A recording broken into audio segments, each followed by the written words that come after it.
ఇప్పుడు నేను మీకు చూపించే ప్లాట్స్ వచ్చేసి ఇల్లందు రోడ్లో అండి. ఇల్లందు రోడ్లో బల్లెపల్లి దాటిన తర్వాత గణేష్ టౌన్షిప్ పక్కన వస్తుందండి. సో ఇది టువర్డ్స్ ఇల్లందు వెళ్తుంటే మనకి లెఫ్ట్ సైడ్ వస్తుంది. సో ఇది డిస్టెన్స్ వచ్చేసి మనకి ఖమ్మం కొత్త బస్ స్టాండ్ నుంచి వచ్చేసి 5.5 కిలోమీటర్స్ ఉంటుందండి.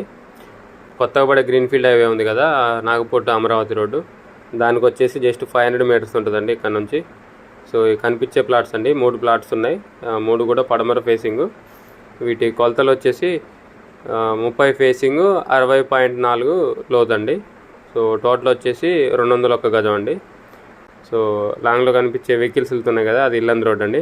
జస్ట్ ఒక 100 మీటర్స్ ఉంటుందండి ప్లాట్ దగ్గర నుంచి ఇల్లందు రోడ్డుకి, మెయిన్ రోడ్డుకి వాకబుల్ డిస్టెన్స్.